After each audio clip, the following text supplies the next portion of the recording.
Shalom, kembali lagi bertemu dengan saya dalam segmen Teduh with SS. Pada kesempatan ini kita akan berbicara satu tema yang berjudul Orang kaya sukar masuk dalam kerajaan surga. Kita baca ayat dalam Matius pasal yang ke-19, ayat yang ke-23 mulai. Saya akan bacakan. Yesus berkata kepada murid-muridnya, "Aku berkata kepadamu, sesungguhnya sukar sekali bagi seorang kaya untuk masuk ke dalam kerajaan surga. Sekali lagi aku berkata kepadamu, lebih mudah seekor unta masuk melalui lubang jarum daripada seorang kaya masuk ke dalam kerajaan Allah." Bapak Ibu yang dikasihi oleh Tuhan, firman Tuhan yang baru kita baca mengatakan bahwa susah sekali dikatakan orang kaya masuk dalam kerajaan surga. Dan lebih gampang seekor unta dikatakan masuk melalui lubang jarum daripada orang kaya masuk ke dalam kerajaan surga. Kita juga sebagai orang-orang percaya, saya mau katakan bahwa tidak semua orang kaya sukar masuk dalam kerajaan surga. Ada orang-orang kaya yang memang dia bermurah hati, dia suka berbagi, bersikap baik dan peduli kepada Tuhan serta sesama. Namun saya mau katakan memang persentasenya lebih kecil. Sehingga Yesus mengatakan demikian bahwa susah sekali orang kaya masuk dalam kerajaan surga. Saya sudah sampaikan dalam kata-kata bijak kepada kita semua beberapa waktu yang lalu. Menurut survei, ada seorang psikolog terkenal mengatakan bahwa dari 100 orang yang suka memberi, 100 orang yang suka memberi, ternyata 72 orang di antaranya yang suka memberi itu adalah orang-orang miskin. Persentasenya 72 berbanding 18. Inilah juga yang menyebabkan Yesus berkata bahwa lebih gampang seekor unta masuk melalui lubang jarum daripada orang kaya masuk ke dalam kerajaan surga. Kenapa bisa demikian? Karena orang-orang kaya cenderung hatinya tidak mengandalkan Tuhan, tetapi mengandalkan kekayaannya. Itu yang pertama. Yang kedua, orang kaya pada umumnya,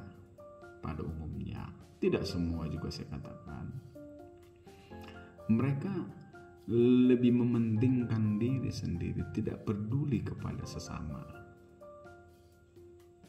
Dan cenderung mereka kikir. Terbukti ketika Yesus bertemu dengan seorang yang kaya, dia mengatakan, "Guru, bagaimana caranya supaya saya dapat masuk dalam kerajaan surga?" Yesus berkata kepada mereka, "Lakukan perintah-perintah Tuhan." Dia katakan, "Saya sudah lakukan." Yesus katakan, "Ada satu yang kurang. Jual hartamu dan bagikan kepada orang-orang miskin dan ikutlah aku."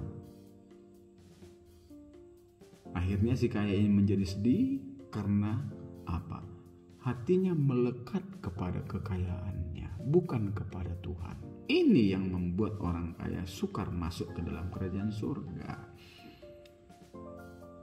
Dan lebih gampang dikatakan seekor unta melewati lubang jarum. Saya mau katakan pada kesempatan ini, apa benar seekor unta dapat masuk melalui lubang jarum? dan dikatakan lebih mudah daripada orang kaya masuk ke dalam kerajaan surga. Kita lihat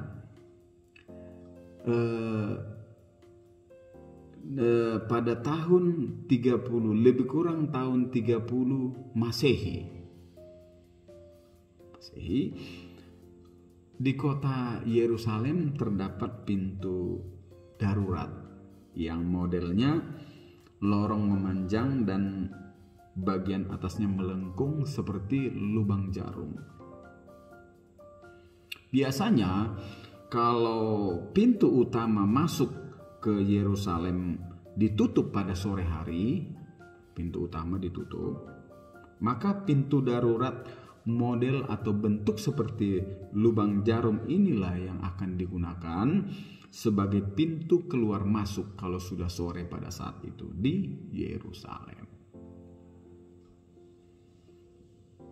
Kecil, sempit, begitu. Dan kita tahu orang yang ada pada saat itu mengangkut barang dengan unta. Tentu kita tahu unta tinggi dan di atasnya ada banyak barang-barang. Ketika sore dia hendak memasuki Yerusalem,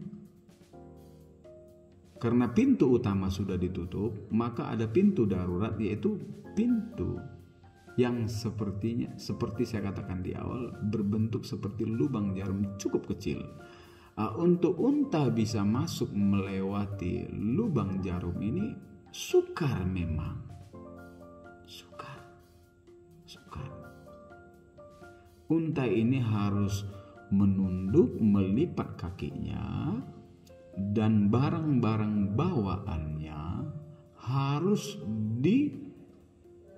diturunkan dulu dari unta ini semua, baru dia pelan-pelan masuk. Itu pun susah. Kalaupun itu diperbolehkan, sebab apa? Sebab unta adalah binatang haram dan tidak boleh masuk pada saat itu ke Yerusalem. Artinya apa? Kecil kemungkinan unta akan bisa masuk ke Yerusalem karena pintunya sempit seperti lubang jarum kecil, makanya, dan binatang ini haram. Jadi agak mustahil. Tetapi Yesus mengatakan lebih gampang itu. Unta masuk melalui lubang jarum daripada orang kaya masuk ke dalam kerajaan surga. Kenapa saya katakan tadi? Karena dia cenderung kikir. Dan saya sudah sampaikan di hari-hari yang lalu berulang-ulang bahwa orang kikir tidak masuk ke dalam kerajaan surga. Jadi ayat ini paralel. 1 Korintus pasal yang ke-6 ayat yang ke-10 mengatakan orang kikir tidak masuk dalam kerajaan surga. Benarlah yang dikatakan Tuhan, susah untuk orang kaya. Karena apa? Orang kaya ini cenderung kikir. Pada umumnya, tidak semua, ada orang kaya yang baik hati. Cenderung. Dan saya juga kalau melihat satu cuplikan video antara Gilbert Lumendong dan Tony Daud, ini agak viral ini beberapa minggu ini. Tony Daud kan bekas dukun dan tukang santet, dia bilang. Dan Gilbert mewawancarai dia, orang-orang seperti apa yang sukar disantet, kata Gilbert Lumendong. Tony Daud bilang orang-orang yang sungguh-sungguh, orang-orang yang suka memberi, orang yang ada kasih, itu sukar disantet katanya. Sebab apa? Ada semacam benteng membentengi mereka. Kasih katanya, membentengi. Makanya ada firman Tuhan mengatakan kasih itu menutupi banyak dosa. Kasih itu satu benteng katanya memagari anak-anak Tuhan. Dan saya mau katakan orang yang memiliki kasih, saya harus katakan pada umumnya adalah orang-orang yang dewasa rohani dan mereka pelaku-pelaku firman. Mustahil orang yang dewasa rohani dan pelaku firman itu kikir, mustahil. Gitu. Dan Gilbert Lumendo mengatakan yang gampang disantet, dia katakan, Tony Daud bilang orang kikir, orang pelit katanya, gampang disantet. Kenapa gampang disantet? Karena tidak ada kasih. Ketika tidak ada kasih, seperti 1 Yohanes 3 dikatakan, 1 Yohanes 3, kalau kita tidak memiliki kasih, bagaimana mungkin kasih Allah tinggal dalam kehidupan kita? Tidak mungkin toh.